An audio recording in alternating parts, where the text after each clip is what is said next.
Round four of the Friday GT3 World Challenge coming to you live from RCI TV here in Italy this week. This is our race winner from last week, Juna Savalainen, making his way through the practice server out through Ascari. Monza is the race of choice today in Italy. We're, of course, hitting all the Italian tracks. Mazzano last week, Italy this week, Monza this week, and Imola next week. We figured we'd take a little tour of all the beautiful Italian tracks and Juna Savalainen, and hoping to make it 2 for 2 here in Italy.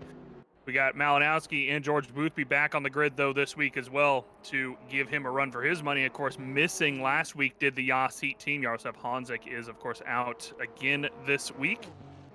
See if he's able to make it next week again. And Chris Sievert in his Honda with a decent finish last week, hoping to bring it even better here on round four. Hello, everyone. My name is Mike Jones. Welcome back to the Friday Championship here on RCI TV. Wouldn't be joined by anybody other than Stewie behind the cameras and Jesse Lee in the box. And Jesse, practice is looking tight. Yes, it is. Hello, everybody at home. Welcome in on your Friday evening. And of course, it is very tight, as it normally is. And if I had one criticism, I usually expect it to be a little bit closer than it is for the top couple of spots. You got a 10th from Tinko down to Malinowski, and then McCauley is right about where I would expect the cars to be. And the question now becomes, George Boothby with a championship lead will have points for you after qualifying, of course. Still has a championship lead here, but now has to perform.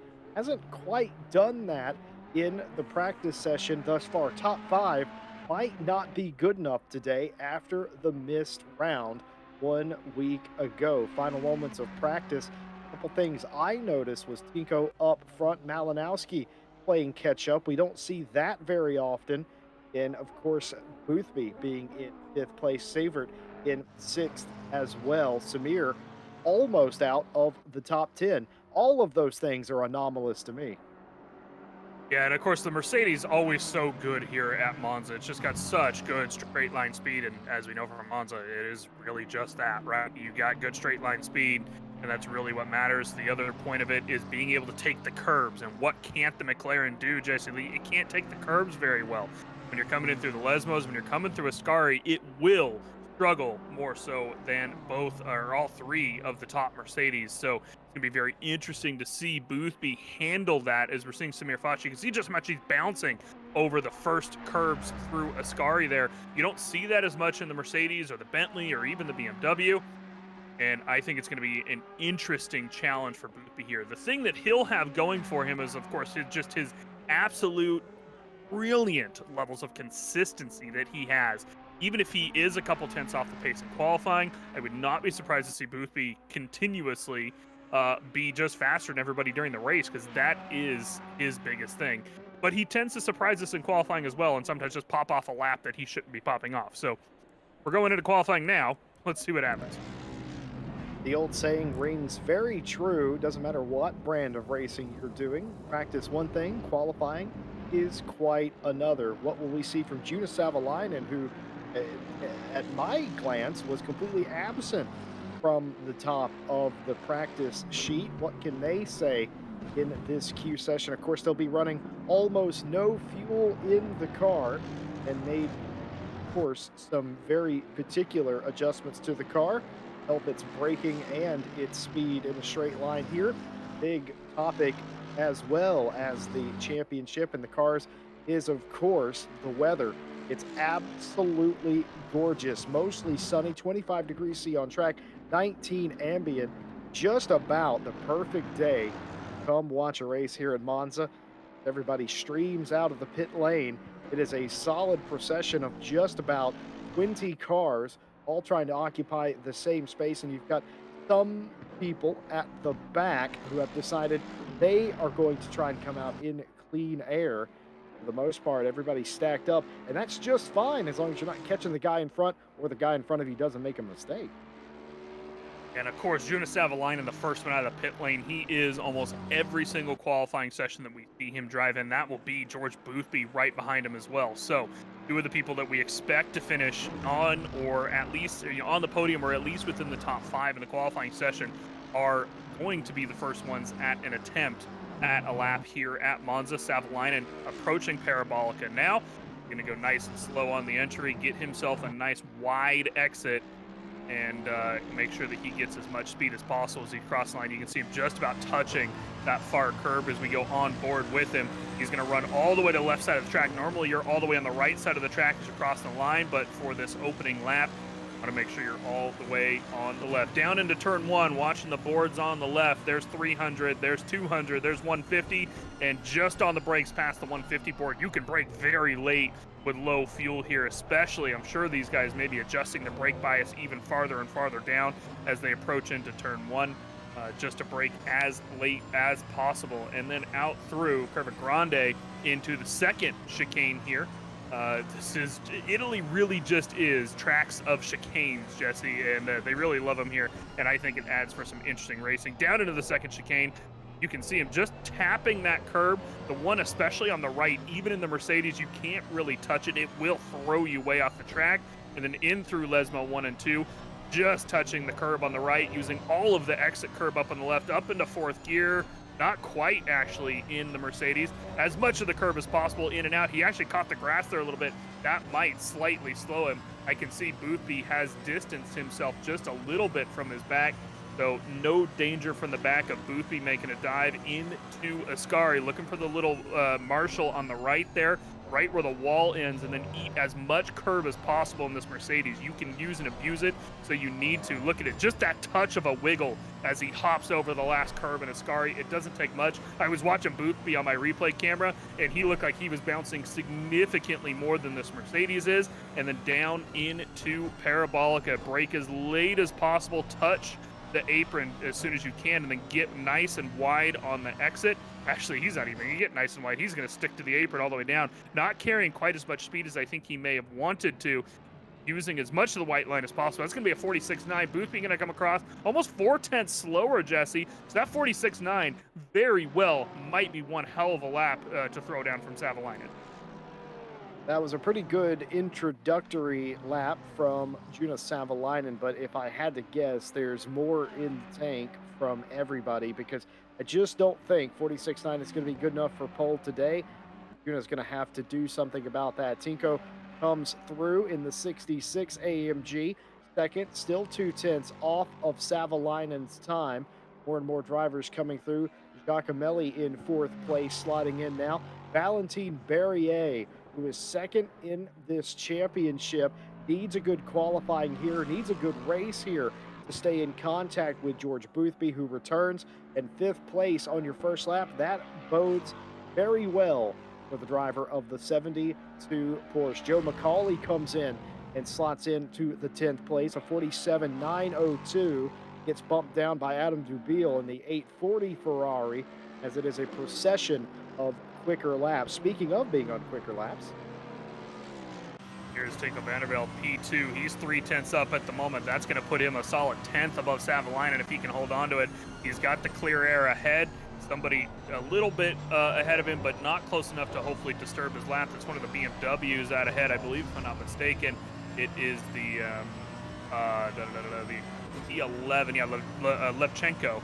Out ahead for him, the 211. So he's got just enough time out ahead. Not enough to get the slipstream, though. But it doesn't matter. Tinko gained another 2/10 coming through Ascari. This is going to be, if it's not the absolute pole lap, it's going to be close to it. He is not losing time coming through the last corner. Out of Parabolica, 6/10 up, crossing the line. This is going to be a 46.555 as Tinko Vanderbilt comes across. Not surprised to see the Mercedes dropping down that lap. He immediately returns to pit lane, wants to slap a new set of boots on it, put a little bit more fuel in, and give it one more shot. Maybe see if he can improve Savalainen out on his outlap right now. He's going to try to get out there and get something done as well. And of course, George Boothby did abandon back to pit lane right after lap 1. Perhaps needed to adjust his tire pressures, and he's going to give it one more shot. He's all the way down to P6 at the moment, Jesse. Not where we'd expect to see him finish, but we'll see as he gets demoted to P7. Joe McCauley is over a second up on his lap as well. He might be taking over P2. I don't think he's going to make it up to P1 with this, but it is very close up to the top of the grid. He's going to cross the line, and it is going to be P2 by 6/600ths of a second above Savalainen. Joe McCauley coming back from a very long break and showing how fast that he is. He, of course, is paired up with Martin Grady for our World Tour that's going to kick off tomorrow with qualifying. They qualified up P5 overall in our pre-qualifying and got themselves into the pro split. Joe McCauley really showing his strength. Here's a man that hasn't set a lap yet, Jesse, that we expect to be at the top of the grid as well. Malinowski in his 993. He's only got 3 minutes left. That may have invalidated his lap as well, that he just went off there slightly. Actually, I don't think it did. No, it did, didn't it? Our timing board is not red, so maybe it hasn't. Malinowski might actually get a lap down here, but he doesn't have much time, Jesse, and he's got to get on it. Yeah, Malinowski was going for the home run shot. We talk about the fundamentals of racing all the time. Setting a banker lap and then going for it. That's not Malinowski's style. Fast Pasta goes fourth quickest here, 47.1 dead. That's good enough for that fourth place position, but still quite a ways off the top runners here today, even some of his AMG brethren. So a little bit more work to do. The good news is for Malinowski, he does have that really good lap in there. Now he has a shot at going even quicker. I think he invalidated 2 laps before he got to that point. Hopefully he can continue to improve. Speaking of improving, Amir Foch runs a better lap in the 4.88, 1:47.442, top 15 for the driver in the Ferrari. Boothby demoted all the way down to P12 so far. He's got one more lap in him, maybe 2. He is just coming into turn 1, so we might have some time. Savalainen up on his lap a little bit here. It's going to be enough if he can cross the line here to get back ahead of Joe McCauley. He's holding it all the way through Parabolica. This should absolutely put him up ahead of McCauley, and it does. 227 off the leader now. Tinko just absolutely dominating this session, 2.5 tenths up. And here is the other Yasi driver, George Boothby. He's only a 10th up on his lap. He's coming into chicane number 2, gaining a little bit of time here, but I think most of where he lost his time on his first lap was through Ascari. I really saw him bouncing off the curbs, and that's where he should be picking up probably a couple tenths there. He's now almost 3 tenths up, losing a little bit out of Lesmo 1, coming into Lesmo 2. You can see him just avoiding those curbs because he knows that in this McLaren he can't touch them as much as they can in the Mercedes. He's got Ascari to go, Jesse. This is where he lost the time last time. 3 tenths up. He's well within a shot, but can he do it? That is the big question. Coming through Ascari, you got to bang the curves, but don't climb the baguettes. And the same thing here, run the gutter. He actually misses the apex there a little bit. You can completely cut that inside curb exiting the turn.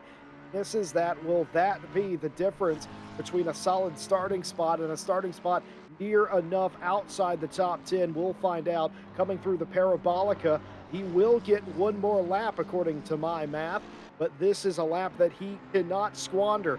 Coming to the start-finish line, it's looking like an improvement, but how much? How far will George Boothby get? Coming to the line, it's going to be no, it's not an improvement. It's not an improvement at all. 3 to 4 tenths off of the pace there, and he does get this lap. One of the last cars that will get to complete their lap is the Yas Heat 800 car, and I think one more, I think the 56 indeed, that's a 66, that got through behind him. All flying laps will count, as several cars have abandoned their Tinko's lap. up on his lap, by the way. Up on the time.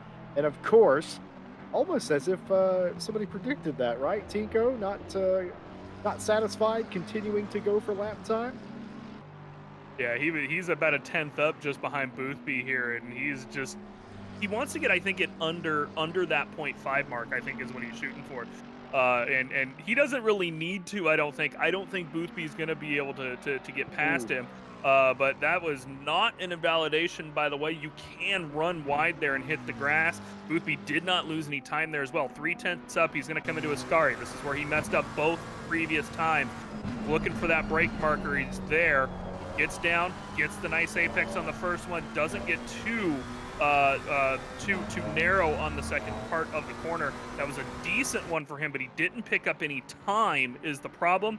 But he's still 3/10 up. That will shuffle him pretty much all the way up into P4 as long as he can hit Parabolica right. Gets on the brakes nice and easily, just kind of coasting through the corner a little bit here, more so to make sure he doesn't lose the time. And this is going to be the improvement he was looking for. A little over 3/10 up. That's going to put him maybe ahead of Malinowski. No, just behind, 5 thousandths of a second behind Malinowski. But you know what? At the very least, it puts him up near the front of the grid. And at that point, I think that's what he was going to settle for, Jesse. I think he just wanted to make sure that he wasn't going to be below P10. He wanted to just get up near the top of the board at least to make sure that he was able to start near the top of the grid. Interestingly, Chris Sievert with the purple first sector by almost a half a tenth against Tinko Vanderbilt, but Tinko really showing that dominance in the qualifying session. That Mercedes is looking good today. Results of qualifying confirmed. Tico Vandervelde on pole, the quickest second and third sector. Fastest overall lap of 46.555. Good enough for pole today. Juna Savalainen third in the championship. Second on the grid will share the front row. Macaulay Malinowski second row. And perhaps more importantly than all of that, Boothby and Caracas making up the next row. Top five for Boothby. And really important for George to be close to Savalainen and in front of Valentin Berrier. That's how it all shook out. Mike Jones, we talked about the points. Let's take a look at them. Yeah, George Boothby, even though he missed last week, still holding on to that P1 spot with 144 points. So Boothby, with the dominating performances in the first couple rounds, getting the pole positions, getting the fastest laps, did hold on to that spot. Valentin Berrier and Savalainen, the big winners of Misano from last week. Of course, Savalainen bringing home the victory up into those podium spots for the championship. Samir Foch and Caracas also having decent finishes last week at Misano, going to hold on to that P5. Tinko Vandervelde, who just has had some not even necessarily his fault bad performances throughout the first few races here, is really going to be looking for that strong finish today. Of course, with the pole position points here today, he should be able to get out ahead early with his Mercedes. And of course, Hanzik, who is again not here today in P7, he'll of course get demoted to quite a few more points. And then Giacomelli, Martin Grady, who's in P9, he where did he come in qualifying? In P21 in qualifying, the Italian track's not really sitting too well with Martin Grady. Not the best race last week at Misano, not the best qualifying here at Monza. We'll have to keep an eye on him throughout the race. And of course, at Imola next week, I know a track that he does like. And so we'll likely see him finish a little bit better next week. And of course, Max Wajna, who is not here this week as well, another driver that had to have a little bit of a sign out due to another commitment, is going to lose a few.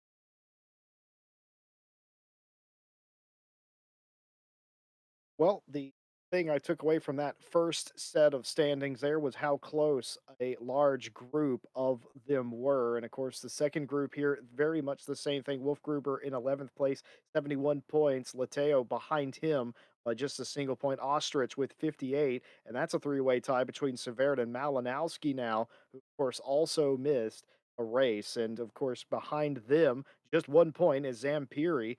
Very close racing here outside the top 10. A couple of these drivers stand to gain access to the top 10 today with a good finish. Adam Dubil, 53 points. Jack Alexander with 40. And again, of course, a tie for 19th, Isaac and Neto. And looking back towards the back end of the standings, we've got Joe McCauley, who, of course, was a midseason entry last week. The Scottish driver with 34 points from Misano. Looking pretty strong here at Monza, at least during the practice and qualifying sessions. P3 for him overall in his Lexus. Curious to see how he can retain that throughout the race. Max Payne in the lone Nissan back in P22. And then we've got Keeble and Sonotti and Climbs rounding out the top 25.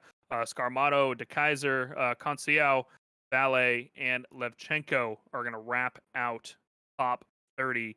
And then glancing at just the back end of the grid, we have the remainder of the drivers who most of these guys at this point have unfortunately been able to or have been forced to sign out of the championship. Kellaway, Stephenson, Sider, Verstappen, Vanbra, Anna, Milton Silvassen, and Oscar Huel no longer participating in the championship. Back to live pictures on the grid. We've got these guys about ready to fire up the machinery, Jesse Lee. About 15 seconds till they get the go-ahead to fire them up. And here is your pole sitter, Tinko van der Velde, with an absolutely brilliant lap. 46.555. Savalainen, a 46.782, over 2/10 ahead during the qualifying session. What do you think? Can he hold on to it? Well, I think so much of winning a race here at Monza is not in your hands, and I think that's very true today. Dinko has been in the position before to win races and been denied by other drivers. We'll say it that way. Juna has had the same exact things happen to them as well. And I think the fate of both of their races on the front row rely more on each other than anything else. You can drive as hard as you want into turn one and have contact from behind or contact from beside, and it completely changes the dynamic of the race. We've seen that all week here at Monza with the various races we've done, and I so much feel like it's out of his hands. Can he do it? Absolutely. Tico van der Velde, one of the greatest drivers that you'll see here on RCI TV on the Pro Split, but I feel like if there's movement behind, anything can happen. It all depends, too, on what run Savalainen gets. We've seen it go both ways.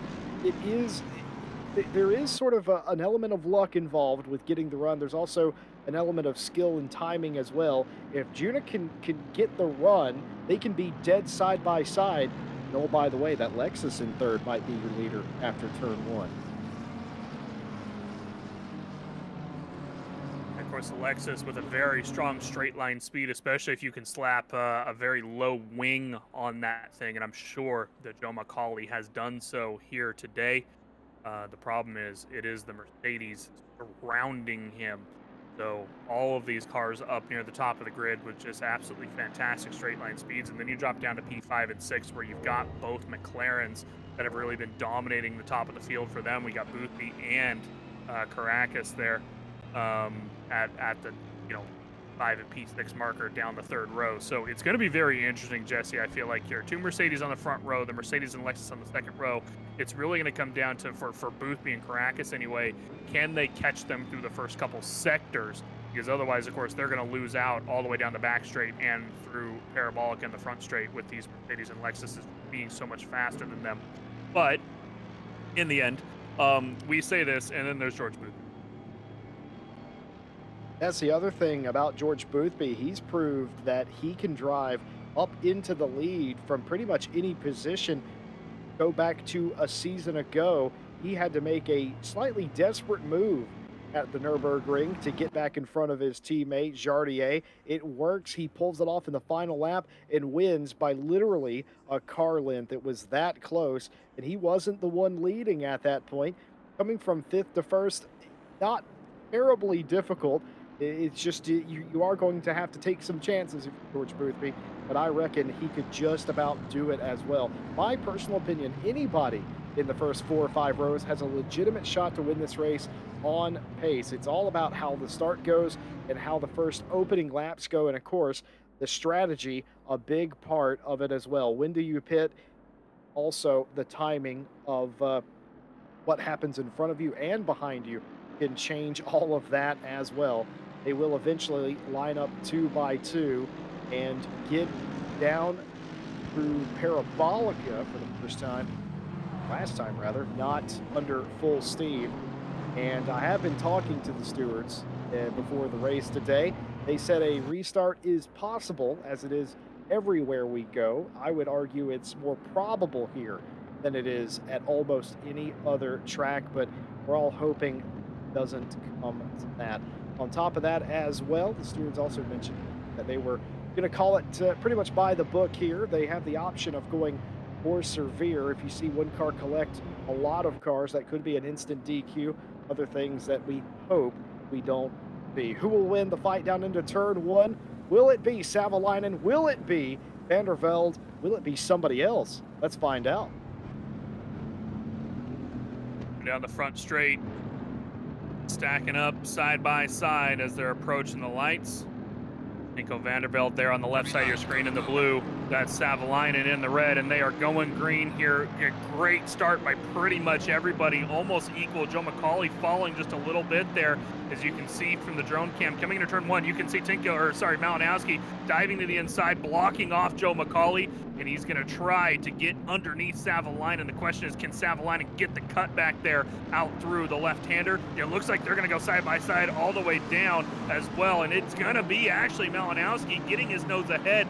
Savalainen going to lose a position at the start of the race here. Joe McCauley under pressure from George Boothby there in the background as well. That's going to be Joe. Oh no, he cuts back. Joe cuts it back. Boothby going to look to the inside for the second chicane. Doesn't want to risk it and make the move right this early. Oh, and they're going to cycle back out. But there's the initial contact. There's the contact we were expecting somewhere. There's a car stopped on the track. These guys having to go everywhere.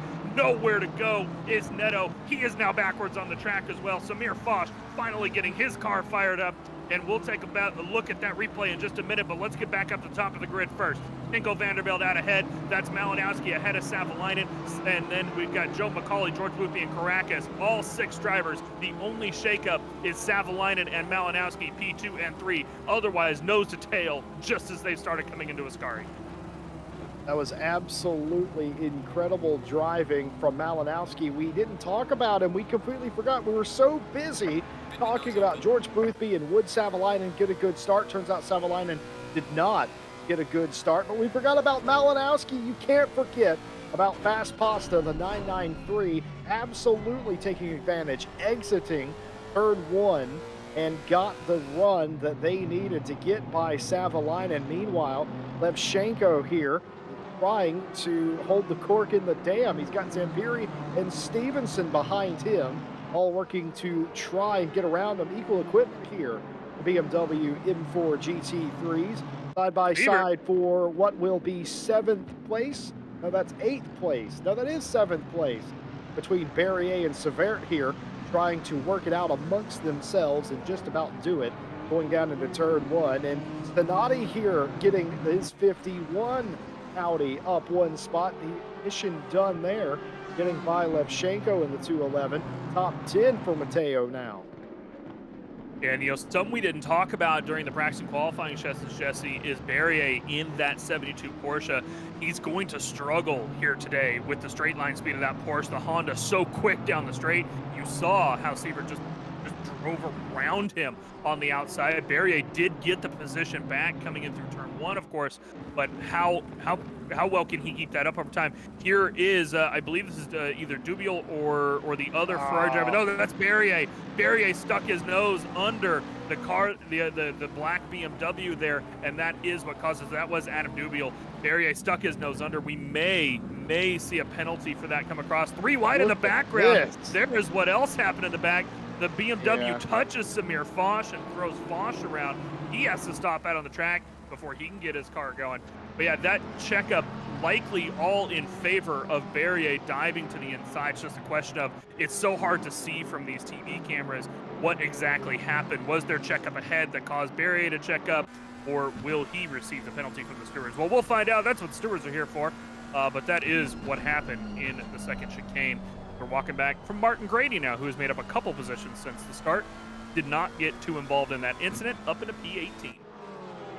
Just going back to that incident for a moment, Mike, you want a early statistic? Yeah, so this was a quick replay, Jesse, before we get to that. Sievert already has passed Barrier before they even come out onto the front straight, so it looked like maybe that got done before Parabolica. So that Honda showing the strength down the straight. But statistics, Jesse, I love statistics, and you love math. Yeah, and I think our broadcaster Stewie knows exactly what I'm going to say. Either that, or he was a lucky guess here. We have 3 Ferraris in this race, in this championship, I should say. Every single one of them was backwards in that Seconda Variante crash. All 3 Ferraris involved in the same crash, despite the fact that there was a Ferrari up front, in the middle, and in the back. That's very unfortunate for the prancing horse.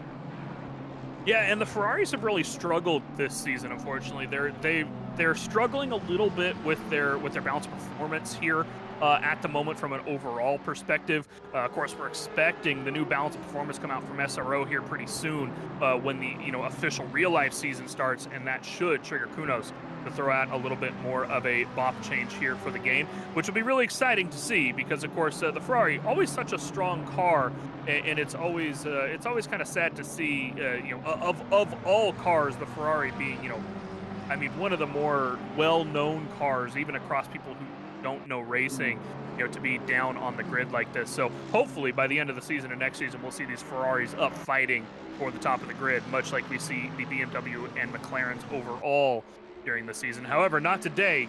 Couple Mercedes on the podium. Joe McCauley with the purple lap, though, so far.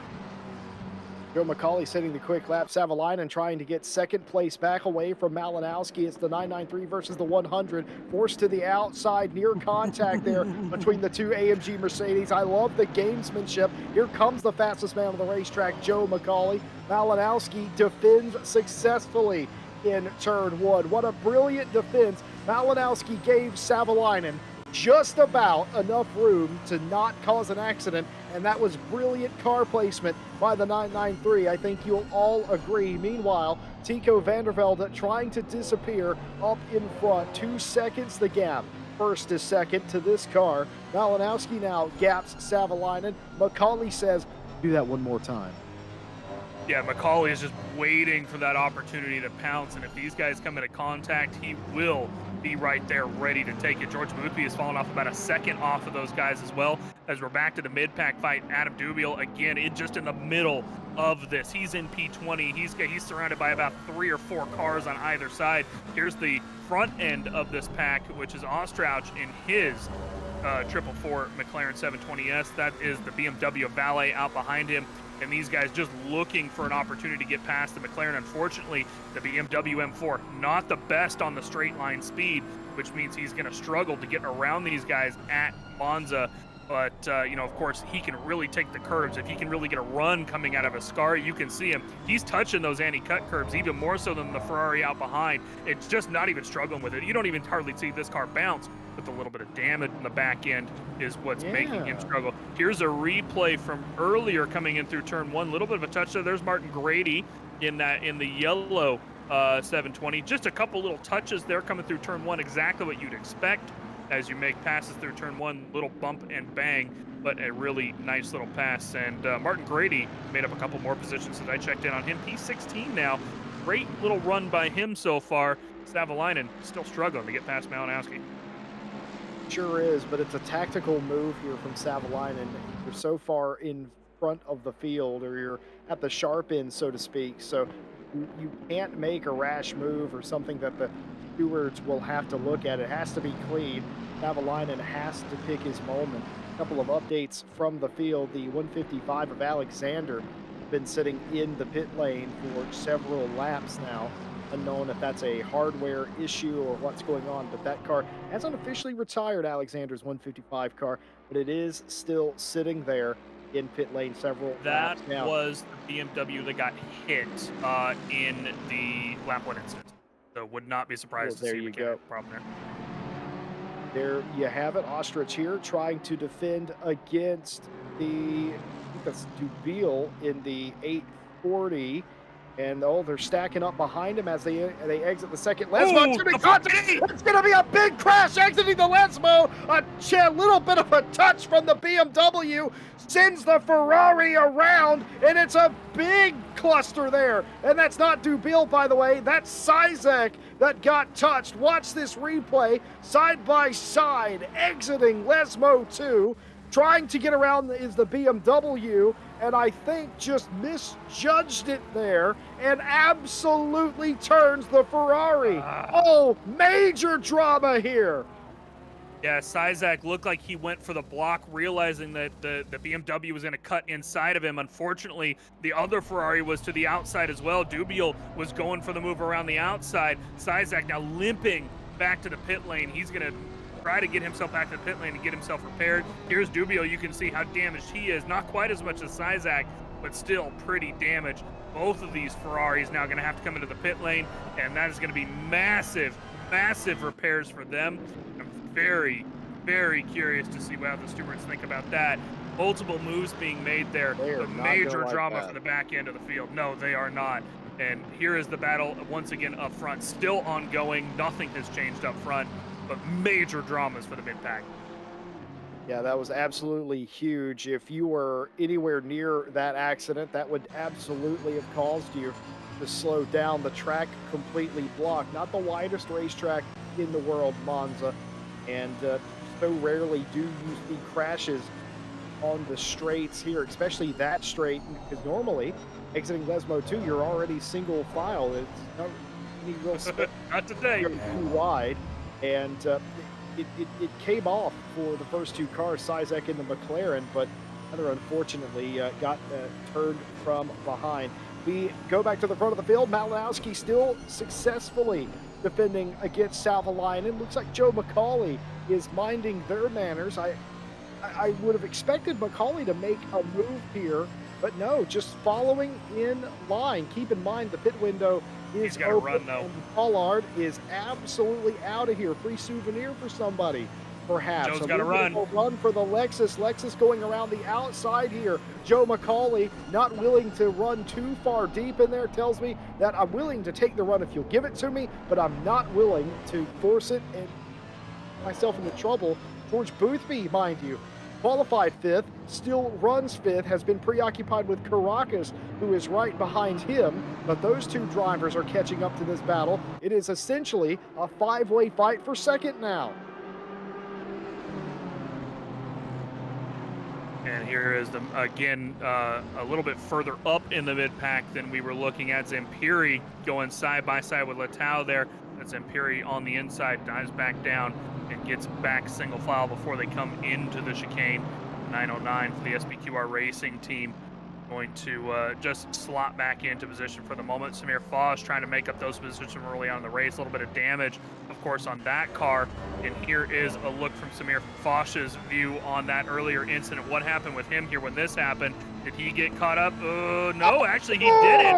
What a move by Samir Fosh to dive under Dubiel like that. Beautiful dodge from him. You just imagine his butt was puckered, Jesse. Samir Foshmite said, no thank you. Here is Savalainen going around the outside of Parabolica, at least making the move on Malinowski, just to be like, yo, I am still here. You're not getting away from me. I'm at least dancing right in your mirrors. This fight, though, is letting George Boothby catch back up. Oh, but McCauley, look at it. He's got the early run this time. Here's the pro. Oh, no. He's got the suck. Malinowski dives out. He gives the support to Joe McCauley behind, and this is just going to go all the way around. Savalainen is going to potentially lose this, but no, look at him so deep on the brakes. He's going to dive under Malinowski at this point. Punts Malinowski down through the chicane. Late on the brakes of Savalainen, making the mistake. That's going to give Malinowski a huge advantage and put Joe McCauley out ahead now. George Boothby made the look on the inside, but was not able to get it done. There it is, Savalainen making the first mistake out of this pack, and he does lose the position for it. That is going to be +1 for Malinowski. He's now got a 1.5 second gap to potentially try and get away from these guys, and Joe McCauley up on the podium. What do you reckon? Savalainen just a little bit too deep there? Oh, a little bit? I think it was a little bit. I'm being generous. Granted, I think that if we go back to the past couple laps that I was watching them come into turn one, every single lap, Savalainen has broke later than Malinowski. So he is better on the brakes. He did make it to the corner, but it was still too much of a dive. Yeah, I think that is what exactly happened there. Savalainen will have to regroup now. Joe McCauley, I said it earlier, Joe was just saying, hey, get side by side one more time. It does happen. McCauley up to P3 in the 188, just 1 week back in the sim racing after taking quite a long hiatus. He's no threat for the championship, but he is a threat for the podium today. Savalainen showing intent, looking around the outside. By the way, big props to Boothby and Caracas behind, who could have been involved in a bigger incident there when that contact into turn one happened a lap ago. Boothby let off a little bit, and Caracas didn't went side by side, those two, but didn't cause any other harm or alarm. Trying to go the long way here is Savalainen. I don't He's think so he'll good on the get it. brakes. It's going to be side by side. Boothby again finds himself in the same position, looking for some daylight. No daylight to be found. Pass made by Savalainen. Savalainen does it, gets back into third place, and it's going to be game on again. Can Juna Savalainen catch Malinowski for second place? Can it happen? I don't know. All I know is this is excellent racing here. Savalainen is just so good on the brakes today. It is bringing him so much ease of access to passing down into turn one, and that's really what is his saving grace at the moment. You can tell just how much later he can brake, even on the inside. Yes, there was a little bit of contact with Joe McCauley there, but as anybody who has raced at Monza knows, if you're going to make a pass in turn one, it is almost impossible to not get at least a slight amount of door-to-door contact. I don't think there was anything uncouth there, and I don't think the stewards will either. The number 100 back up on the podium for the moment. And here's what the thing is, Jesse. What have we seen all season long? The first three races. Hit, stop, strategy is going to come into play here shortly. We're now 16 minutes into this race. A reminder that drivers do have to take fuel, and they're at a minimum of 25 seconds in the pit. Who will decide to take tires, if anybody? Monza, not necessarily that bad on tire wear, unless you do that right there. Caracas sliding out, but who's going to dive into the pit lane, spend those 5 extra seconds and get a little bit more time on track to take tires? And where will everybody pit? Will Joe McCauley come into the pit and come out in clean air? How much time will that gain him, or potentially lose him here? Clean air isn't always necessarily your friend at Monza, Jesse. Sometimes you need that slipstream to stay at pace. No, you're absolutely right. I've driven Formula cars around this place, and you get out of the slipstream, you think you're going to be cheeky with your strategy, you end off alone, you think that undercut's going to work, but you end up coming out 8 seconds behind you. You wonder what happened, because you got out of the slipstream. Just like NASCAR, these cars are faster when they're slipstreaming. It pushes the car in front along a little bit, and also it brings you in tow. And also, when you're in the tow, you are using less fuel. So you don't ever want to be out of the slipstream. And you'll see that in these races, even in GT cars, where the likes of Savalainen and McCauley could go up there and catch Malinowski simply because they're drafting off each other. Now, that does require a little of my favorite racing term, a little co-opetition. You got to say, hey, man, work with me here. We'll go up there and catch him. We'll try that again. But it's side by side, that whole thing goes out the window. Tinko van der Velde is out of the door at this point. 5 seconds in front of the field. The 66 AMG doing exactly what they needed to do today to get in this championship hunt. George Boothby's being patient as your championship leader in 5th place. Savalainen is working really hard to get back in front of Malinowski. Got about a second and 1.4 seconds, as it turns out, to catch back up to him. Now Savalainen trying to keep McCauley behind, and it's very, very close stuff. Now, Mike talked about pit strategy. I wouldn't worry too much, and I am sorry to say, do not worry about Barrier, Dubil, and Sizek here, because they've all been involved in accidents, and they pitted early. So nobody else in this field did the early pit stop. That's becoming more and more common of a strategy. Pit nearly as late as you dare.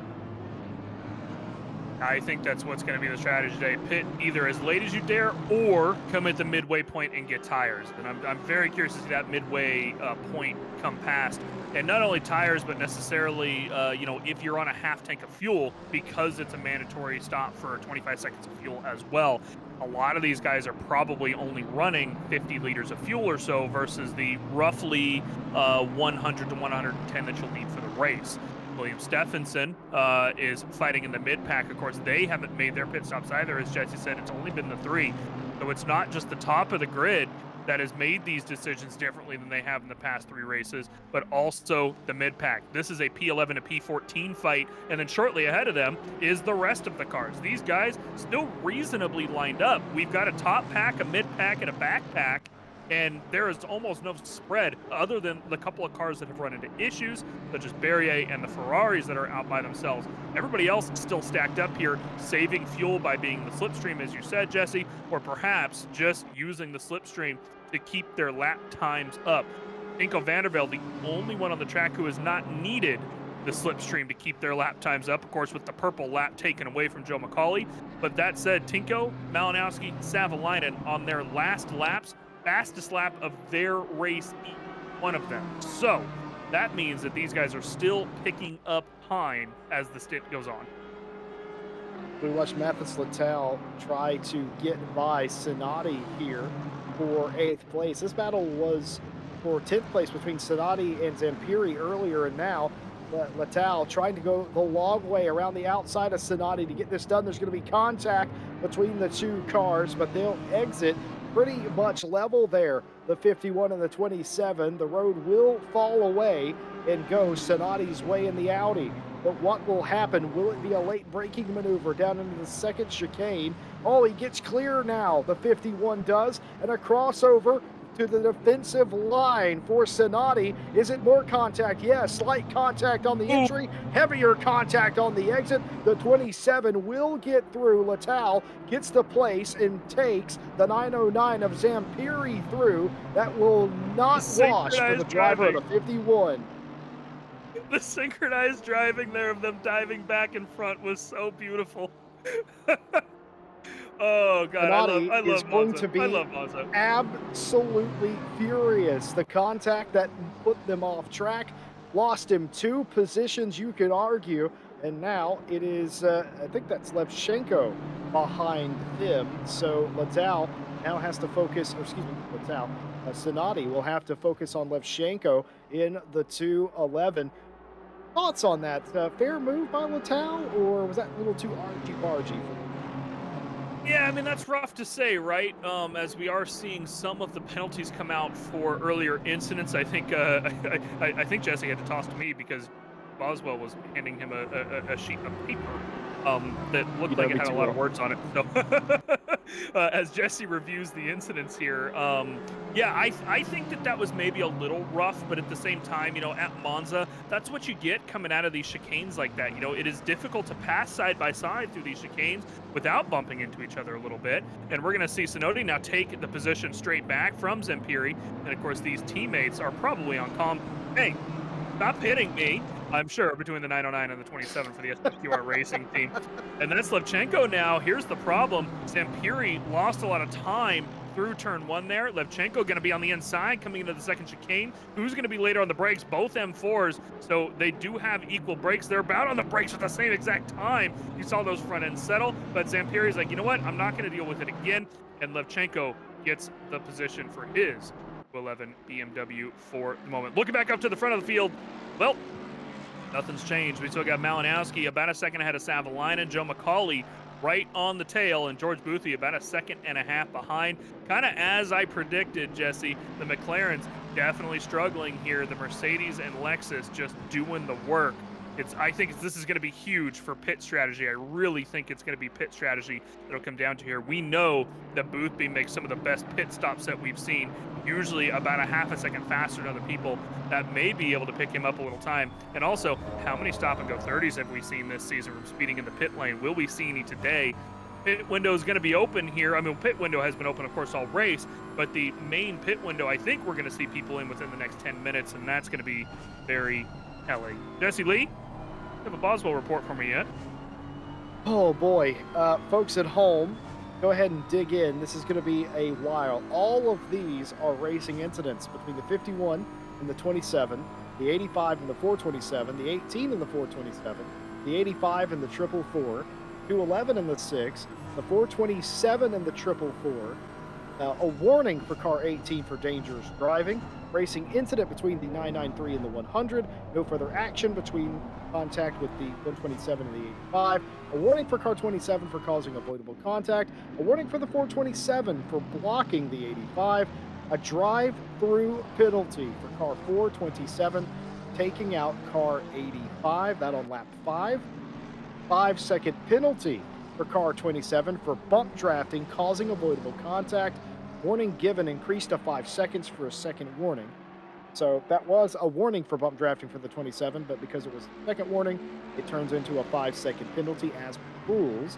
And a 5-second penalty for car 100, braking too late, missing the corner, collecting the There it is. 993. And that's the answer to the earlier question I asked you what you thought about that late braking maneuver. Stewards don't like it too much. 5-second penalty. Yeah, I think that's a fair penalty for Savalainen there. I mean, he did bump Malinowski off the track. Luckily, Malinowski able to hold onto it, and there it is, popping up on the screen now. Savalainen going to eat that 5-second penalty. He is all the way up on the back of Malinowski at this point. He has gained the time again, but of course, he'll now have to serve 5 seconds at the pit stop. Now, here's the question for Savalainen. Did he potentially plan on taking tires, and now he's going, uh-oh, maybe I can't do that, and he needs to come to the pit lane and only take fuel to save the 5 seconds? Well, of course, we will see when they come into the pit lane. We're still awaiting the big incident for the chicane 2 on lap 1. The steward's still reviewing that one. But once again, Jesse, you can see behind Malinowski there how late Savalainen is braking going into turn 1, even in comparison to his direct rival in the Mercedes. And it's something that he wants to get by, and now he needs to get by where he suffers that 5-second penalty. The big winner here, Joe McCauley. He's going to get past him in the pit lane as long as there's no mistakes made and be up the road. A potential podium look for the Lexus here today. Speaking of the Lexus, a little treachery in our chat. We're joined by George Boothby's father, as we so often are. And earlier, he made a comment that took me a little bit by surprise. He says he's not rooting for his son, George Boothby. He loves that sexy Lexus. And, I mean, you're a Lexus enjoyer yourself, Mike. I think you can mutually agree that that car is a beautiful car. It makes a wicked sound. But that's a little treacherous there, Father Boothby. I don't know if I'd say that around George. Maybe he doesn't know that, but either way, penalties are coming in for various cars. And something else I was going to mention, you were talking about Savalainen with the penalty. What does he do? I don't think he needs to overreact for the rest of this race. He's got to think big picture. Valentin Berrier was second in this championship. Savalainen stands a chance to maybe take the championship lead. And even if he doesn't from his current position, as he looks like he's coming in now, he's certainly in. Oh, so is Joe. Is Joe McCauley coming in as well? That might be pivotal, folks, because remember, they caught Malinowski because they used the draft. And if they can come out around the same time, I don't know how the 5-second penalty is going to work out. Rather, it depends on what Savalainen does in his stop. As more cars coming in, Sonati in the 51, Will Stevenson in the 108. But we'll see if they come out together. That could be pivotal. What I was saying about Savalainen, needs not overreact here. He could walk away the championship leader, and even if he doesn't, if he stays in front of George Boothby, he would be within only a handful of points, an inconsequential amount of points. And that's what Boothby has to be aware of, and that's what Savalainen has to be aware of. The problem is, when you're in the cockpit, you don't usually think about the long term. McCauley coming well ahead of Savalainen out of the pit lane. I'm watching him in the pit lane right now. McCauley getting back up to speed. Savalainen still sitting there. So that is going to be significant loss to Savalainen, Jesse Lee. There you have it. Well, of course, the 5-second penalty, and it was actually a bit longer. Yeah, it was a bit longer than that. So that answers your question of does he still take tires? The answer is yes. Yeah, so 10-second difference in the pit lane between McCauley and Savalainen. That's going to be a massive loss for the 100 of Savalainen for the incident and, of course, the tires. Now, he did, of course, continue to make the choice of taking tires, which means that he thinks he can come out and be faster here near the back end of the stint with the tires. So the choice made by Savalainen. The question is, can he now make up the 10 seconds up to the top of the grid? Malinowski and Caracas in the pit lane now. They're going to go ahead and serve their stops, and this is going to be pretty telling to where, of course, Joe McCauley is at. There's more cars following them into the pit lane. Vitaly Levchenko's Imperi, the tail end of that front pack, going to go ahead and come in as well. Martin Grady, who has made his way slowly up the field as time continues to move on, has not made his pit stop yet. He just drove past. That was McLaren that we flashed to briefly. Keeping an eye on Malinowski here. I'm watching Joe McCauley on my replay screen. He is just about ready to break into Parabolica. There he is on the brakes. And we're going to see where he comes back around. Of course, he's going to be at full speed as he comes down the front straightaway here. Where is Malinowski? He's being released from his pit lane. He is not quite at the timing line yet to be released from his pit limiter. Joe McCauley doing well over 200, 250 kph. There he is. Straight past Malinowski is Joe McCauley, and it looks like Malinowski took tires. 5 seconds extra in the pit lane versus McCauley. Jesse Lee, it's going to be a sprint to the finish. Joe McCauley comfortable on those worn tires, but how comfortable can he be staying ahead of the fresh tires behind him? We've seen this before, folks, where the tires die in the final 10 minutes, and it can get very wild. Will we see the same thing today? I don't know. One thing I can tell you is McCauley, I mentioned it earlier, just looked not fussed, wasn't attempting to overtake as much, was getting side by side, but that was like smoke and mirrors almost, merely just to not lose momentum and have to brake more than they otherwise would have to do. But like Joe McCauley might have been saving his stuff, and if he has saved his tires here, that could be a winner or at least second step on the podium at the end of this race. Father Boothby pointing out in chat that George was a traitor first, refuses to drive the Lexus, and that's definitely one of those religious things, isn't it? So there you have it. I didn't expect that. I thought George was a good son. I thought he would drive the Lexus for dear old dad. I guess not. Either way, final couple of cars still yet to pit. You were absolutely spot on, by the way, with when you thought most people would pit. The cars that haven't yet are becoming fewer and fewer as Boothby Severt come into the pit lane, climbs and Payne in there with Ostrich in tow, which will leave us with just 3 cars. Vandervelde, Dijkstra, 4, yes, and Brady. So those are the only cars that will not have pitted yet, and usually we see this with the leader running very, very long. Will Stevenson's trying to get by Levchenko for a top 15. Going to have to go the long way here around the outside. Will be able to outbrake here, not quite fully alongside here, and in fact can't get it done, falls back in line, sees the threat from Zim. Nico Vandervelde diving into the pit lane as expected near the front end here. I would not be surprised to see the Kaiser and Brady potentially come in this lap as well. But William Stephenson, of course, this pack has not sorted itself out. All 4 BMWs stacked up here in the middle of the race after the pit stop. All of these guys just going to continue the fight nose to tail. And indeed, as expected, to Kaiser and Martin Grady in the pit lane now, making their pit stops. I'm very curious to see where Grady comes out, as obviously did not have the best qualifying. He's in the top 10 of the points. He's hoping to pick up a couple positions today and has made up positions through the race. But is he able to get maybe up into the top 10? Well, we'll see after the pit stop. But 4 BMWs nose to tail. At the very least, Jesse Lee, what you can say about them is they're being very noise conscious, being nose to tail like this, well, the BMWs, because they're just not very loud in comparison to a lot of the other cars. I like how you made that a green initiative. I like that. You'd fit in. You'd fit in with the eco people. That's thinking we can get behind motor racing and being efficient. Absolutely, let's do it. I'm all for it myself. Will Stevenson still trying to get around Levchenko. All the cars have pitted at this point. Vandervelde down and away. The Kaiser's still in pit lane with Brady. Those two still have yet to exit the pit lane. They're now getting going. They will end up behind this group as they exit the pit lane. Not coming through this time, Levchenko says. Has to get out of the pit line for a second as the cars exit. Looking down to the inside is Will Stevenson.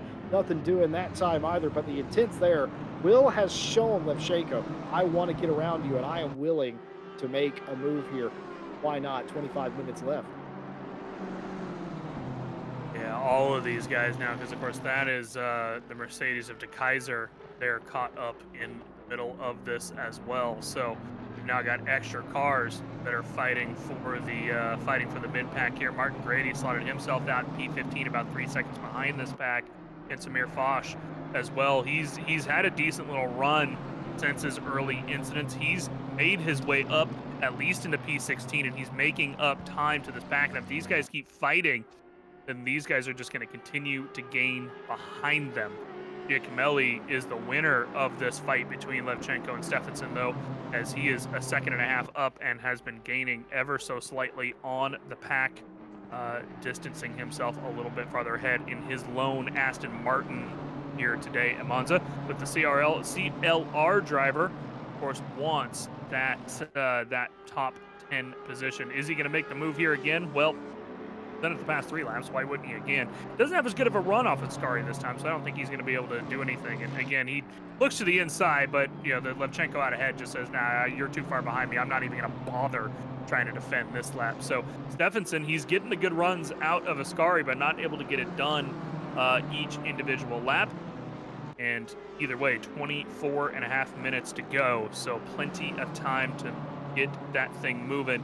Looking up at the top of the field real quick, Jess, looks like Malinowski has gained on Macaulay by about 1.5 seconds since they came out of the pit lane. He's gaining time. Here's Stephenson, actually. He gets down to the outside. He's going to drive around him. Look at him go. Stephenson with a beautiful move coming in through turn 1. That just looked like it was easy for him that time around. Levchenko suffering into turn 1 that time. Beautiful move by the CLR driver. Third time lucky for William as he gets it to stick the third time around, and what a brilliant move it was.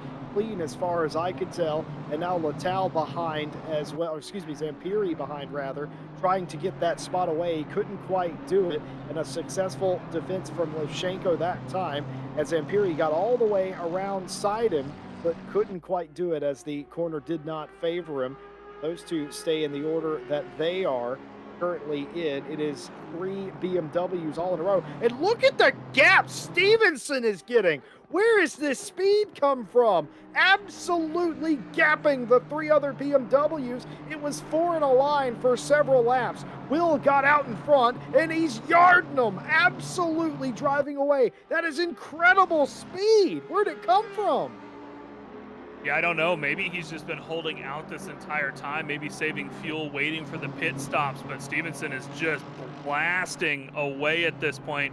And perhaps the problem here is not even Stevenson. Perhaps the problem is Levchenko. Maybe he's losing time through the stint here. Looking at his pit stop, he was at a 108.4, which means he may or may not have taken tires. He may have had a little bit of a longer pit stop or may have not taken tires. But you can see Zampiri now. He's going to try and drive around the outside of the 211. So maybe it's Levchenko holding up this train at this point. The same move going from Stephenson last lap. Zampiri, he's going to make it look easy as well. Oh, the 27, though. He sticks his nose to the outside of the 211, and that forces the 909 back down off the track. Now they're going to go side by side down through Curva Grande as they come into chicane 2. The 909 now losing time to Letal behind. This might go 3 wide, and they are looking like they're going to go 3 wide, but Zampiri is now blocked out. He lost the position and then got blocked by Levchenko. He loses both positions. The 27 being forced off track as they come through chicane 2 there.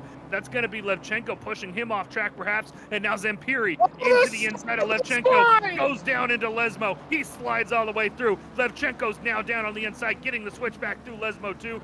Easier on the brakes is is the red and black out behind, and now they're going to go side by side down the back straight as well as they come into Ascari. De Kaiser now behind them as well. He's getting the draft off Zampiri.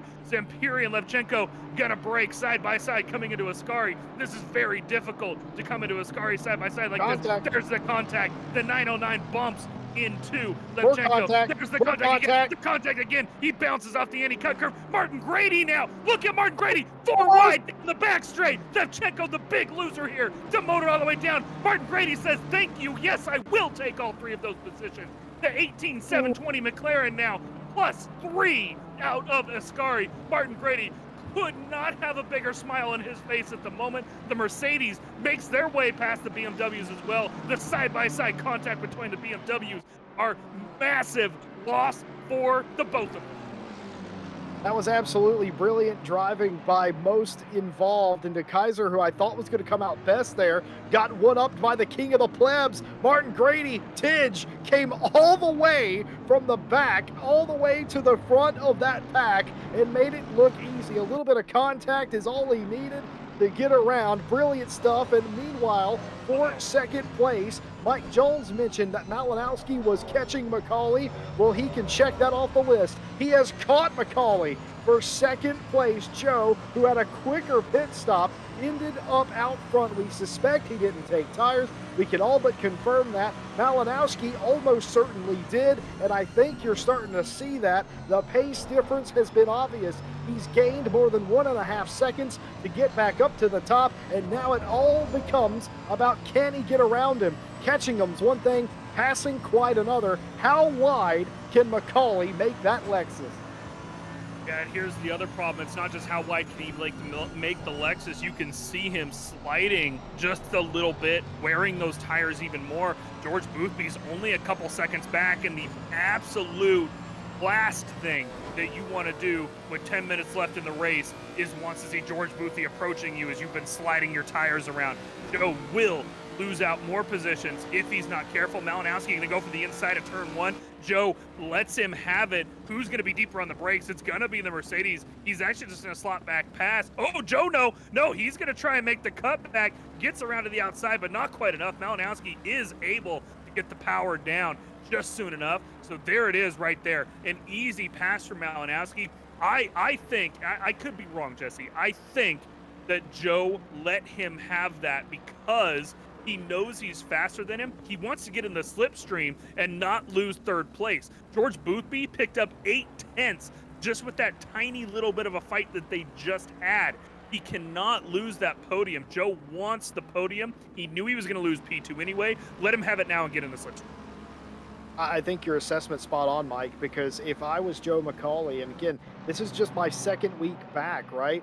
I don't want to crash out a good finish, and if I can still have a podium, I don't really care. If I'm just getting back into it, I don't really care if it's second place or third place. And if Malinowski chased me down that furiously in the past 10 minutes, I probably wouldn't stand too much of a chance. I think that's exactly what Joe did. Joe gave him a run for his money, realized he's going to get by him, and just kind of forfeited the contest in the hopes that he's able to tow around like he did earlier with Savalainen and keep that spot. And maybe, who knows, Malinowski makes a mistake and he gets the spot back. Maybe, if not, still third place. You cannot afford to let George Boothby catch up. He's +1 in this race as Boothby. Started 5th. It's going his way. And this is great for Boothby's championship hopes. It's great for Joe McCauley's return. Malinowski's going to make up a lot of points. Vandervelde's doing great. And of course, let's go ahead and talk about really quickly Savalainen, who had everything to gain today with Valentin Berrier having an early accident, contact with another car. Savalainen back to 7th place. This is exactly what Boothby wanted. He's trying to recover, by the way, is Savalainen. He's caught Severt for 6th place, but I'm afraid with only 17 minutes to go, the damage has been done. I think Boothby is going to grow his championship lead here today, completely opposite what we saw in the first half, where we thought Savalainen might have a shot to take the lead. Yeah, that 5-second penalty. I mean, let's just do the math here for a second, right? That 5-second penalty would still put Savalainen just ahead of Boothby and maybe ahead of McCauley and Malinowski as well. So Savalainen, that early penalty for punting Malinowski off into turn one has just cost him so much track position. 5 seconds can really mean a lot when you're fighting this closely. But it is very interesting, Jesse, to see, you know, the top 6 of qualifying are still within the top 7. And to be honest, I would expect Savalainen to likely get past Sievert as well, because I think that Savalainen is a little faster than Sievert. And then we're going to see the top 6 potentially finish the top 6 in the race, just in a slightly different order. Savalainen's got plenty of time to do it. He's got 16 minutes. These guys are not stretched that Will's far hungry. apart. Will is still hungry. He's now wanting to get past Giacomelli, and he's going to do it around the outside of Parabolica. Possibly, we saw him make this move multiple times against Levchenko. We know the BMW is really good on the brakes, but he doesn't risk it this time. Oh, look at He lets this! Giacomelli slide under, but look at the run. He touches the apex, gets on the loud pedal nice and early. Giacomelli is going to be forced down to the inside. Both of these cars do not necessarily have the best straight line speed. They're going to stall out here, but the BMW has such good brakes. Stephenson has about a mile an hour or two ahead of Giacomelli. Who's going to be on the brakes? There's the board. There's all the way down in the corner, and Giacomelli slots back behind, is forced to get back behind. Ooh, look at the move here. Levchenko's going to miss the corner. How?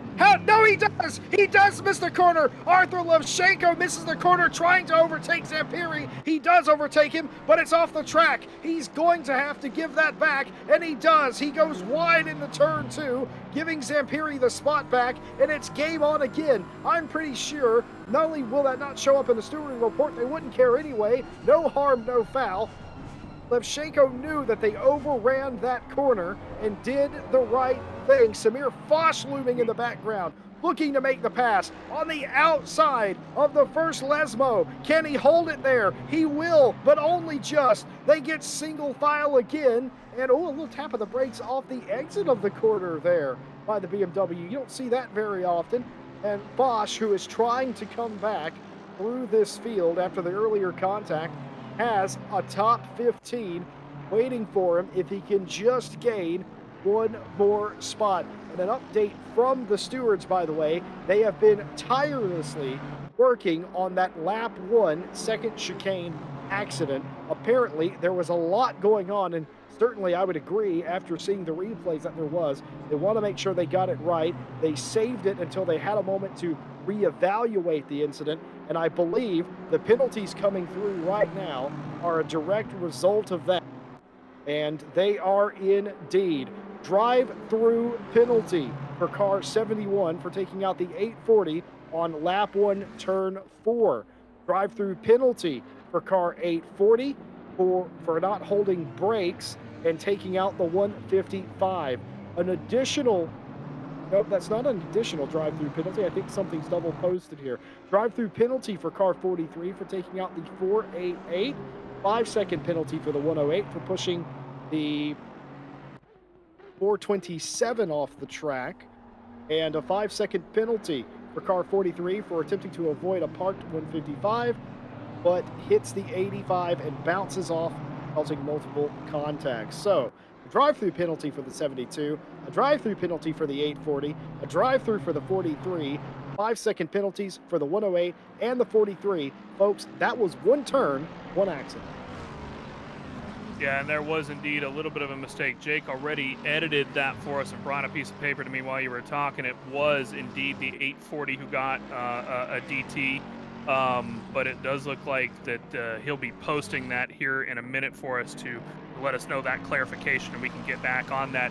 Nothing will affect the top end of the grid here, but definitely multiple points of contact. Of course, Berrier getting the DT that we kind of expected him to get out of that, but also the 840 getting that one as well. What we haven't seen, Jesse, is the big incident coming out of the Lesmos yet, and I'm sure that's going to be the next one on the board. Of course, we saw that with all the Ferraris involved, Samir Fosh driving around it just barely. That will be, I think, our next one that we will see. And here is the update, by the way. It is a DT for the 211 instead of the 840 being a double post. So that 211 car who did retire. Oh, no, sorry, that's Levchenko. There it is. Levchenko going to go ahead and get his drive-through for that one as well. Yeah, that's 3 DTs for that. That doesn't surprise me. It was a massive incident, multiple mistakes made there by drivers plowing through, and in the end, they will have to suffer their penalties for it. George Boothby, on the other hand, he is gaining and has continued to gain on Joe McCauley and Malinowski. Malinowski has not gapped Joe McCauley that much, only a couple tenths. George Boothby is now on the back of him, and this is the last thing that McCauley wanted to see. You do not want to see George Boothby in your mirror with 10 minutes left on the race. This man will do everything he can to get past you. The mistakes he made earlier in qualifying, Joe's making a mistake there hitting the grass coming into Ascari, but the mistakes that George Boothby made in qualifying earlier to only get down and get his final lap down and it be decent rather than good, I'm sure in his words, you won't see him make those mistakes here. The man will be focused and dangerous through the end of the race. You're talking about not wanting to see Boothby in your rearview mirror with 10 minutes to go. I don't want Boothby in my rearview mirror at all, but then again, he never is because he's always out my windshield. But that's just me personally. Boothby here will want to get on the podium here. Will know that his defense of his championship lead has been successful, but beyond that, George will want a podium here. Hasn't failed to win this season. It doesn't look like it's going to happen today, but he could still stand on the podium. 10 minutes to go. That's a long time to defend if you are Joe McCauley. And let's say Boothby does get around McCauley. What does he do with teammate Malinowski? Does he force the issue? Are there team orders? We talked to them earlier, and there's absolutely no team orders over at Yazzie. They race each other with the same intensity they race others. Latal getting a spot here, trying to take this away from Will Stevenson. Successful. Stevenson has the 5-second penalty regardless, but Lateo takes 9th place away from Will. Giacomelli is several seconds behind, also coming up with a 5-second penalty now, as all of them flooding through here in the final 10 minutes. Latau has had a journey of a race, but an excellently ran race by the 27. Yeah, the 27 has really had a great one. Same as Stephenson, right? Both of these BMWs have had a great race. Stephenson's obviously suffering the 5-second penalty and losing the position here to Latau, but both of the BMWs have really climbed the field and done so well in the mid-pack here today. The problem for Stephenson at this point is he needs to get going. He's got 9 minutes left and a 5-second penalty. He's going to lose at least 3 positions if he doesn't kick that M4 or I was going to say kick it into gear. He's been moving so fast recently. Anyway, he needs to continue to keep it in a high gear and get that thing going. He's got about 3 seconds of gap before he's going to stop losing positions. And here is the fight up at the top of the field. George Boothby now drafting off of McCauley down the front straight. This won't be the opportunity that he'll have into turn 1 this lap, but he is now all the way up there. You can tell Boothby running a very low wing on that 720S as McCauley is losing the slipstream ahead, and Boothby now all the way up to the back of him. I don't think he's going to get the move done before probably Lesmo 2, but he might prove me wrong here. He's getting up to the back of him. He might look to the inside here. It is Boothby after all. Well, I said it earlier, but I was talking about Malinowski. I'll say it again. How wide can you make Alexis Joe McCauley? We're going to find out. 8 minutes to play, 8 minutes of defense. Didn't look too defensive down into that turn, but realistically didn't have to be. Wasn't quite close enough for George Boothby to make the move there. We've got that really weird situation in our chat where George Boothby's own father rooting against him, rooting for Joe, saying stay in 3rd place, which in this case means his son not getting a podium spot. Dinners must be awkward at the Boothby house, I think, whenever they get together. He wins enough. He's fine. What are you, the uncle now? Anyway, moving on. George trying to stay within fighting distance here. This could be done on the straight, but it would be very difficult. He just needs to stay within contact. He's gaining a little bit here, Boothby. What his dash tells me is he's bringing every last RPM out of that McLaren and trying to stay as close as possible. This is the tire issue we're talking about. We presume McCauley did not take tires. We assume Boothby did. and you can see the Lexus slide out and how planted Boothby was. This is just about close enough. This is just about as close as you can get.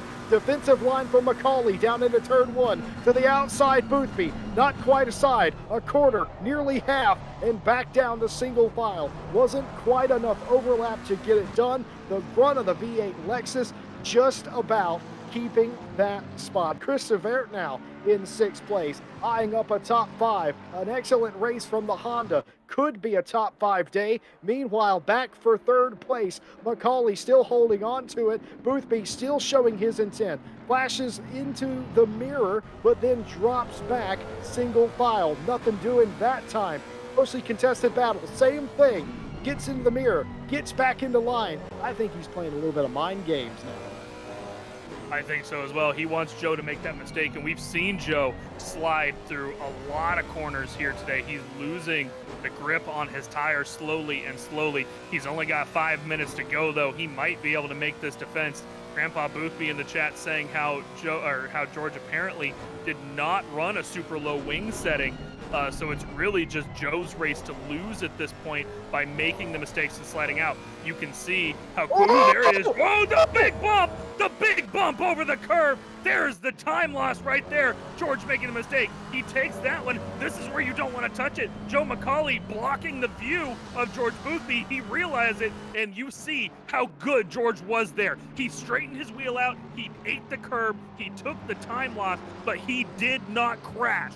More so than just hitting the dirt. It puts him right ahead of Caracas and Sievert now. Joe has a 2.5 second or so gap now up to or back behind him. That is so much time loss for George Boothby, but he didn't lose any positions. The skill there to save himself. Defensive now. He's going defensive, but I don't think it's going to get done. No, Caracas still there. He's got the nose there. George able to get it done. Slight bump. Sievert now, he's going to try and use this to capitalize on Caracas as they come out through turn 3, but it doesn't look like he'll get it done either. He lost the slipstream and it's not able to get it done, but he's not done yet. He's going to force Caracas to be defensive here at the very least, but he's not going to. No, he's not even going to. He gets down onto the inside, but just doesn't quite have enough speed. The slight bit of slipstream makes so much difference. Caracas now has Boothby to tow in front of him. That could be his downfall, or it could help him, Jesse. If he makes a bad move on Boothby, Sievert's going to gain it, but he could just use the slipstream and keep out ahead now. George's tires are going to be a little flat-spotted and a little dirty 4 minutes ago.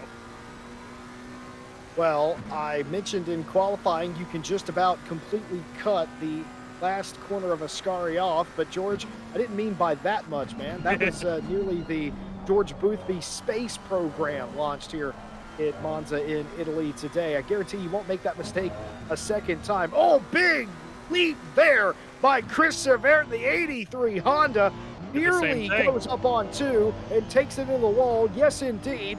And oh my goodness, the sand saves him. He's able to slow it down and not get a piece of the wall. Folks, I'm telling you, we haven't seen it today. It is a rarity that we don't. Nobody has taken it into the wall from hitting that curb. Normally, you get so airborne and sideways, you don't have much of a choice. And there you have it on 2 consecutive laps. Boothby and Severt, 2 great pro drivers, nearly stacking it in the wall. They don't. Excellently saved by both. And the question I had for Boothby was, does he go and try to catch McCauley? But I'm afraid it might just be a bridge too far and a minute too late. Well, here is the... I'm not even going to say race winner. I'm going to say race dominator. Race dominator. Tinko Vandervelde for the Williams Esports team. Yeah, we haven't seen him today. We have not seen this man for an hour, and that's because we haven't needed to. 15.5 seconds ahead of P2. Malinowski in the 993 so far behind. Tinko Vandervelde, the Williams Esports driver, drove off on lap 1, never to be seen again. 1 lap to go here once he crosses the line. Lap 31 he's on right now. He's going to do 33 or 32 in total. And also, Jesse, something while you were talking as we switched over to Tinko Vandervelde, Latau got himself a 5 second penalty from the stewards for gaining an off track advantage a few laps ago, likely Oh, when he yeah. passed Stephenson. That means that Stephenson now has a race on his hand at the end of at the end here as well. They are almost ahead of De Kaiser by 5 seconds. That means they may not lose any positions between the three of them. All three of them stacked up with the 5 second penalty. Stephenson gonna have to make the move here on Latau within this last lap, of course, as Inco Vandervelde takes the white flag. Up at the top of the grid, that has pretty much shaken itself out. To be honest, Boothby, of course, faster than Caracas. He's gapped him by about 6 tenths, and Sievert with the bouncing off the curb has lost out to Caracas as well. So right now, Tinko, Malinowski, and McCauley looking like they're gonna take the podium. But we will see, of course, what happens if somebody makes a mistake one more time. So easy to do in Ascari. We will have more continuing issues. Martin Grady as well made himself all the way up into P13. He's got a couple positions in front of him. He's about to cross the line, 1 lap to go. Can he take Giacomelli? I think that's a good question. And going back to Latau and Stevenson for a second, I expected Latau to just sort of drive away because he passed Stevenson. It looked like it was easy mode for Latau, but that hasn't been the case. Stevenson's ahead. Stevenson is Stevenson's right ahead. beside him and now in front. Will Stevenson, for the second time today, has retaken that spot from Latau. We're going to take a look at this. And again, it just looks easy down into turn one.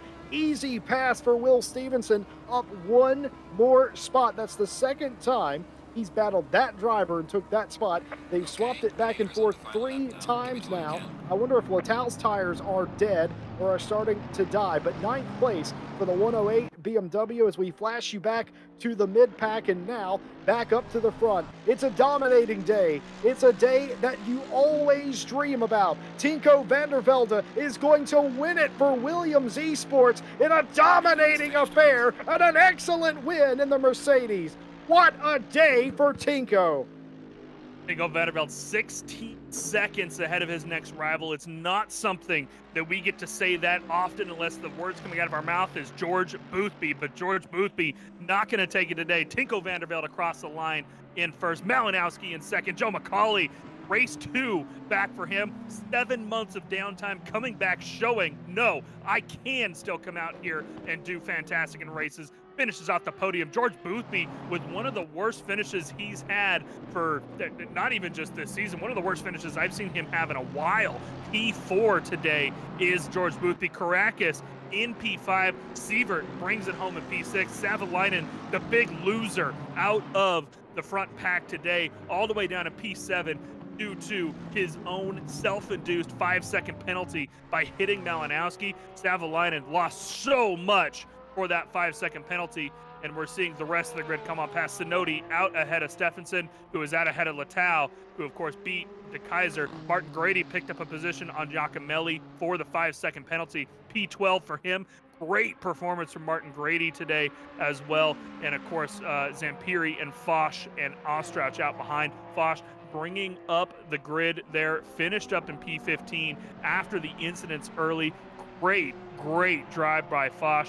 And here's Valentin Berria, of course, after suffering his drive-through penalty and early contact that he caused on lap 1 that the stewards decided on. He's going to come across in P20. But an absolute fantastic, and apparently Chris Sievert is saying it is Tinko's birthday, Jesse Lee. Happy birthday with the win.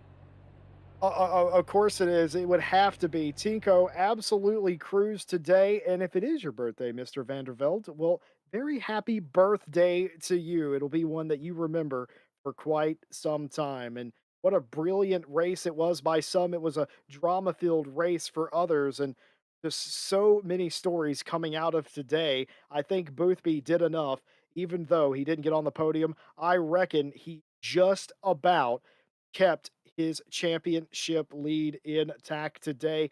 And it's just one of those things. You even if you don't win, you have to finish as far up the grid as you can. And speaking of finishing far up the grid, we'll talk to the man, the pole sitter, and the winner, Tinko. It looked so easy for you today, but was it? Yeah. I don't know. I love it. I love it. I just got a setup from a friend before the practice server, and I started driving, and it felt really good. So, yeah, I think it came from there.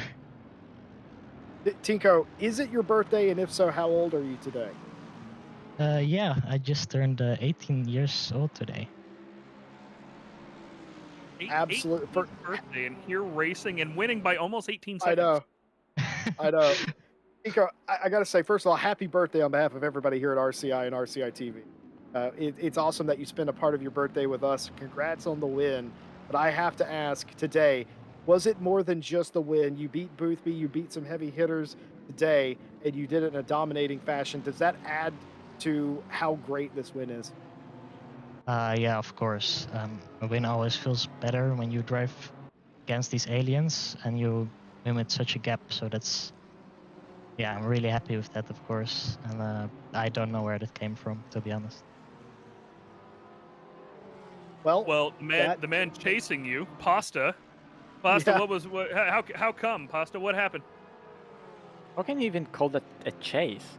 It wasn't a chase, was it? I mean, Yeah. Tinko was just untouchable today. I came with no practice, no knowledge about the car here on that track, no expectations, so I'm extremely happy with P2. I'll take it. We had a really nice fight back there in P2, and but yeah, Tinko was just untouchable today. So congrats and happy birthday, bro. Thank you, bro. That was really impressive performance. Yeah, I mean, the race was great. Really fun battle with Savalainen and Joe. I didn't have the pace today, and I qualified still fourth. AMG is still a strong car here, but I just didn't have the pace. So I managed to get ahead of both of them at the start. I had a good launch and then good turn one. But they both, Savalainen and Joe behind me, they were flying. They were really, really fast. And they had a slipstream, and I didn't have slipstream from Tinko because straight away he just got away and He's gone. minded his own business. So yeah, there were a lot of moments where Joe was right on the back of Savalainen, and I was trying to distribute like the slipstream between the two, so they fight Yeah, each we noticed. other rather than finding me.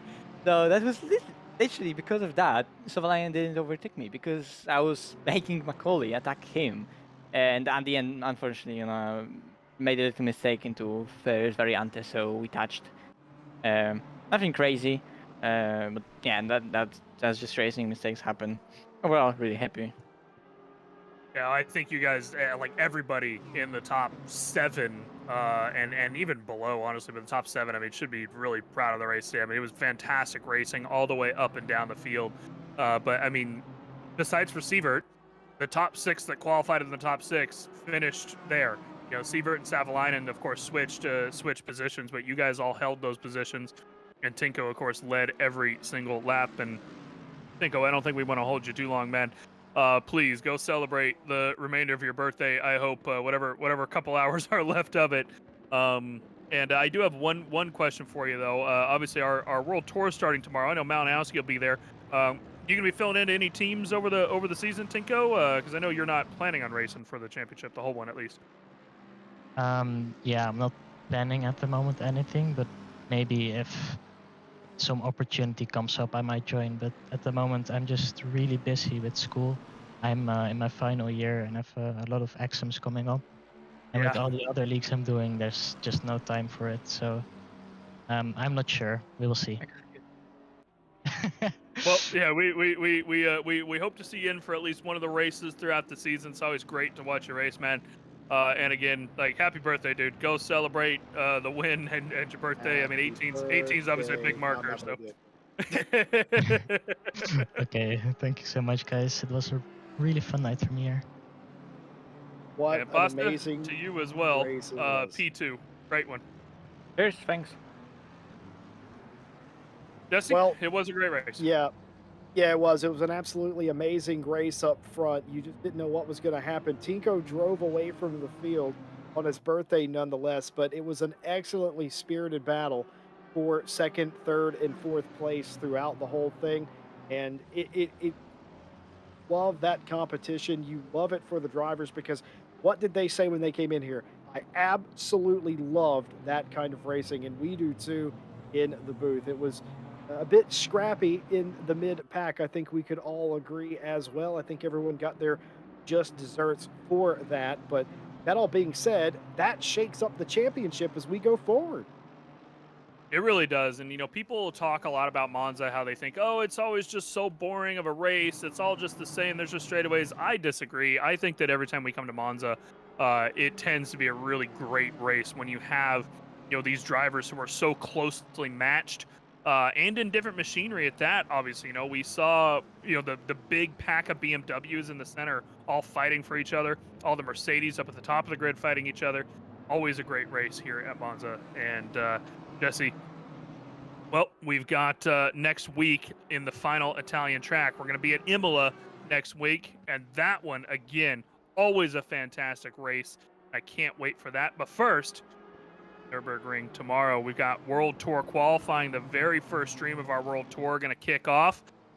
Qualifying tomorrow, myself, Jesse Lee, Tim Peck will join you on the mic, and Stewie will bring you the cameras, of course, for the qualifying session. We'll be live just before 1800 UK time for that, and here for about an hour and a half or so for the qualifying and Super Pole session. And I cannot wait to kick off the World Tour. I've been excited for this one for a while. Jesse, me and you, of course, being in the box for Super Pole session, wouldn't have it any other way. And yeah, I'm looking forward to it. Yeah, some people ask, well, why would you broadcast qualifying? Isn't that a bit boring? No, it's anything but. We encourage you to join us tomorrow for Super Pole. Not only that, get us for that anyway, so it's naturally entertaining to begin with. Something to do with our funny accents. I don't know.